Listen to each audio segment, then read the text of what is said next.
Hello friends, गर्मियां आ चुकी हैं। हर किसी की कंप्लेन है एसी सही से काम नहीं कर रहा है, एसी में प्रॉब्लम आ रही है, एसी की कूलिंग कम हो गई है। जाइए जाके सर्विस करा लीजिए, जाइए जाके गैस टॉपअप करा लीजिए। ऐसा बिल्कुल भी नहीं करूंगा। एक्चुअल में सर्विस एक तरह का मिथ है, मैं ऐसा समझता हूँ। आपको मैं आज जो तरीके बताऊंगा सारे डीआईवाई होंगे। चाहोगे तो खुद से कर लेना, या फिर चाहो तो देख लोगे बाहर से, जैसा चाहो वैसा करा लेना।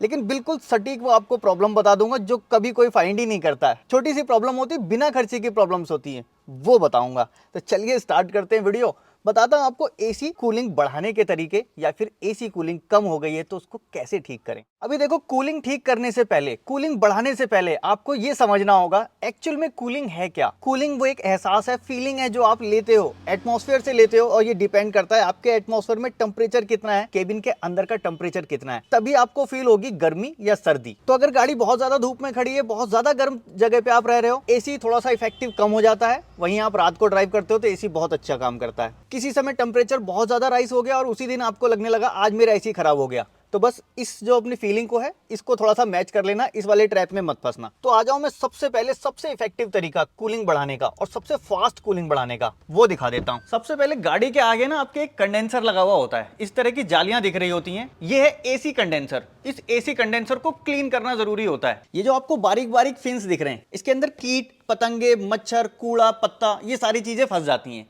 और जब ये फंस जाएंगी, हवा क्रॉस नहीं करेगी, एसी आपकी कूलिंग कम कर देगा। आपको करना क्या होगा, इस कंडेंसर को अच्छे से आप क्लीन कर लो। एयर प्रेशर से करो या फिर वाटर प्रेशर से करो, जैसे चाहो वैसे करो, लेकिन ये फिन्स जो है टेढ़ी नहीं होनी चाहिए, इतना जरूर ध्यान रखना। जरूरत पड़ती है तो बम्पर उतार के और कंडेंसर को अच्छे से क्लीन कर लो। हल्के शैम्पू से या फिर डिश वॉशर से इसको क्लीन कर सकते हो। और इसको रिवर्स फ्लश भी करना। अगर आपको दिख रहा है कि यार ये तो बहुत ज्यादा गंदा हो गया है, तो इसको कंडेंसर को निकाल के हल्का सा टेढ़ा करके पीछे से प्रेशर मारा जा सकता है, उसको प्रेशर मार के साफ कर लेना।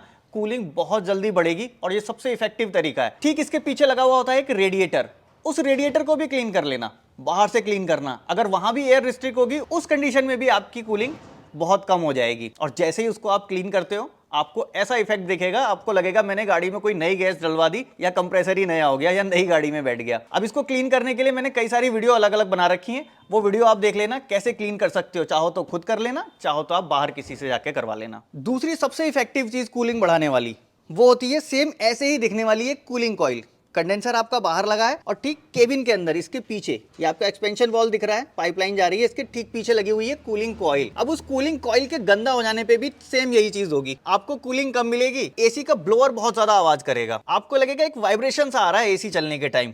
और साथ में ऐसा भी होगा कि आप गाड़ी को चलाओगे, पिकअप भी बहुत ज्यादा डाउन हो रहा है, एसी चलाते ही गाड़ी को ऐसा लग रहा है कोई पीछे से पकड़ के खींच ले रहा है, क्योंकि एसी एक्स्ट्रा लोड लेगा। सेम वैसे ही जैसे घर वाला हमारा एसी होता है, दो कॉइल होती हैं, एक उसमें आउटर लगा होता है, एक इनर लगा होता है। एसी सर्विस वाला आता है, दोनों को सिर्फ वॉश कर देता है, वो दोनों को धो देगा। धोने के बाद आप देखोगे इलेक्ट्रिसिटी का कंजम्पशन भी कम हो गया और कूलिंग बढ़ गई। सेम वही है यहाँ पर भी, दोनों कॉइल क्लीन होगी, गाड़ी का पिकअप नहीं घटेगा, गाड़ी के इंजन पे एक्स्ट्रा लोड नहीं पड़ेगा और आपको कूलिंग बहुत इफेक्टिव मिलेगी। अब देखो, कूलिंग कॉइल लगी हुई है इस डैशबोर्ड के नीचे, यहाँ पे लगी हुई है।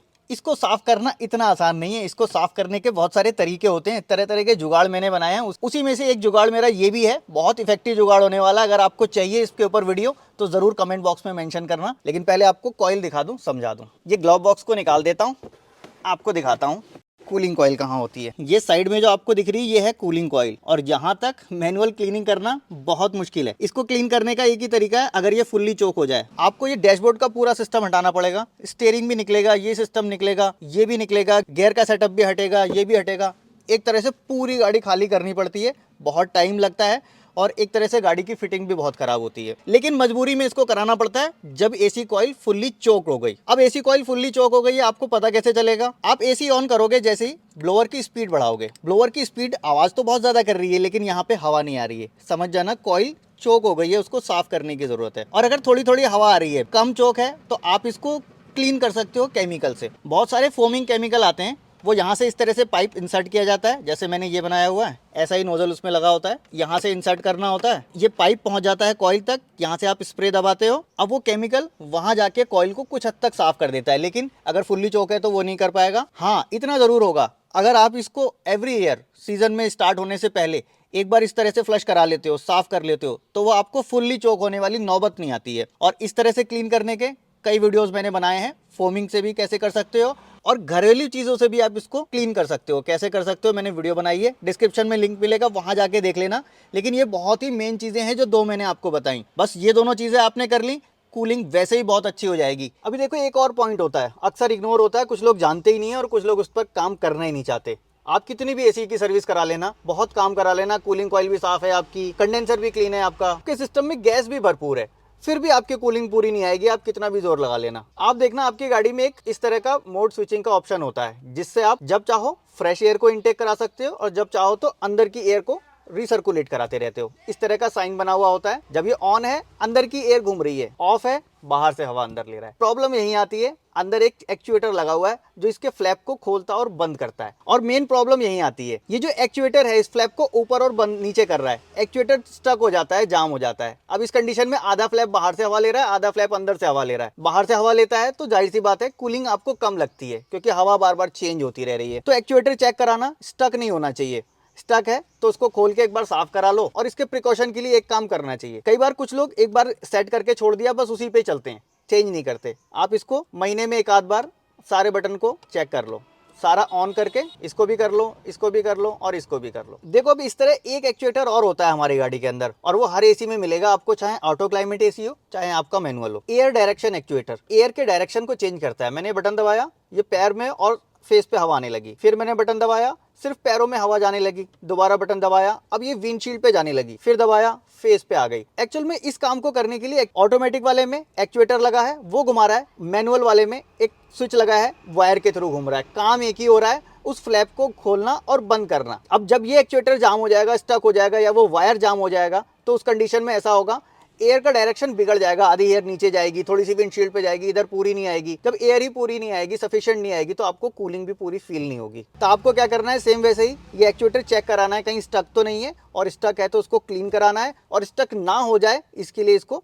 बीच बीच में चला के एक बार ऑपरेट करा ही लेना है। अब देख लो नेक्स्ट पॉइंट, एक बटन होता है आपके गाड़ी में जिससे आप इसका टेम्परेचर बढ़ाते और घटाते हो। एक्चुअल में ये भी सेम वैसा ही है, ये चेंज करता है फ्लैप्स को, लेकिन ये चेंज करता है एयर को मिक्स करने के लिए, क्योंकि जहां आपकी कूलिंग कॉइल लगी है वहीं पे आपकी हीटर कॉइल भी लगी हुई है। जब हमको जरूरत होती है गर्म हवा की, हम इस हीटर कॉइल से लेते हैं, जब हमें जरूरत होती है ठंडी हवा की, हम एयर को इस ठंडी वाली कूलिंग कॉइल से लेते हैं। और इस काम को हमारा ये स्विच कराता है, वो एक्चुएटर कराता है, उस फ्लैप को चेंज करता है। अब अगर ये वाला एक्चुएटर स्टक हो गया या फिर ये वाला वायर स्टक हो गया, तो क्या होगा, कूलिंग तो वहां से पूरी आ रही है, सब कुछ बराबर है, लेकिन गर्म हवा मिक्स हो रही है। गर्म हवा मिक्स होगी तो यहाँ पे आपको गर्मी लगेगी, आपको लगेगा एसी के अंदर प्रॉब्लम है। ऐसा ही एक्चुएटर होगा, ऐसा ही वायर होगा, चेक करा लीजिए या फिर चेक कर लीजिए, स्टक तो नहीं है, स्टक होगा तो क्लीन करा लेना। और इसका भी वैसा ही है, एक ही टेम्परेचर सेट मत रहने दो। और एसी सही से काम करे इसके लिए जरूरी होता है कि आपका इंजन कूल रहना चाहिए, इंजन का टेम्परेचर बराबर रहना चाहिए, इंजन कहीं ओवरहीट तो नहीं हो रहा। अगर इंजन थोड़ा सा भी ओवरहीट हो रहा होगा, आपके क्लस्टर में इंडिकेशन भी नहीं आएगा, फिर भी एसी सिस्टम सही से काम नहीं करेगा, क्योंकि कंप्रेसर को टाइमिंग से बराबर रन करने नहीं मिलता, बीच बीच में वो ट्रिप होता रहता है, आपको अंदर लगता है कि यार कूलिंग अच्छी नहीं आ रही है। तो यहाँ एसी की कोई प्रॉब्लम नहीं होगी, इंजन के कूलिंग सिस्टम को साफ कराना। इसके अलावा कंडेंसर को कूल करने के लिए एक फैन भी लगा हुआ होता है। वो फैन सिर्फ तब काम करता है जब आप ट्रैफिक कंडीशन में हो, गाड़ी खड़ी हो, धीरे चल रही हो। वो फैन अगर प्रॉपर काम नहीं करेगा, आपकी एसी की कूलिंग तब नहीं आएगी जब आप ट्रैफिक जाम में फंसे हुए हैं या फिर गाड़ी स्लो मूवमेंट कर रही है। कूलिंग अच्छी हो जाएगी जब गाड़ी तेज स्पीड में चल रही हो। तो इस फैन को चेक कराना, फैन प्रॉपर वर्क कर रहा है कि नहीं कर रहा है। और ये फैन 2 स्पीड में चलता है, यही काम करता है इंजन को भी ठंडा करने के लिए, रेडिएटर के लिए, और यही काम करता है कंडेंसर के लिए भी।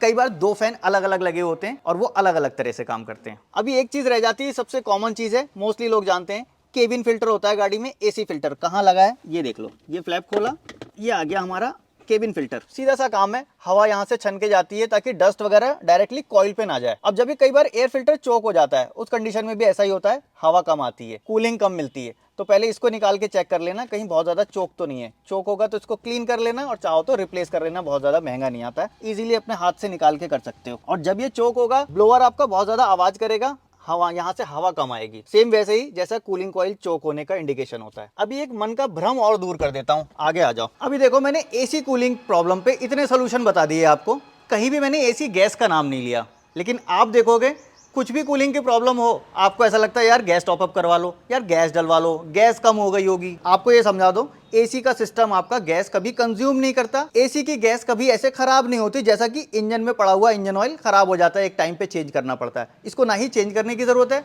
और ना ही इस गैस के खत्म होने का कोई चांस होता है। तो समझ जाओ, टॉप अप करना अननेसेसरी बेकार है और इसकी वजह से कूलिंग में इफेक्ट नहीं आता। अगर गैस एक बार डल गई तो वो पूरी डली ही रहेगी आपकी। अगर वो लीक कर गई, मान लो लीक कर गई तो पूरी गैस निकल जाएगी, आपका एसी ऑन ही नहीं होगा। क्लियर है? और एसी गैस टॉप अप करने से कूलिंग बढ़ जाएगी, ये एक सबसे बड़ा भ्रम है। एक्चुअल में कूलिंग उन्हीं तरीकों से बढ़ती है जो मैंने आपको तरीके बताए, और एसी सर्विस एक्चुअल में यही है। हाँ, बहुत कोई ऐसा रेयर केस आ गया, गाड़ी 5, 7, 8 साल पुरानी हो गई, कभी लगा कि हाँ यार एक नॉमिनल सा कुछ लीक था, बहुत माइनर कम रह गया, वो एक अलग केस होते हैं कि हाँ उसमें पड़ जाए। लेकिन ऐसा नहीं कि हर साल आप टॉपअप ही करवा रहे हो।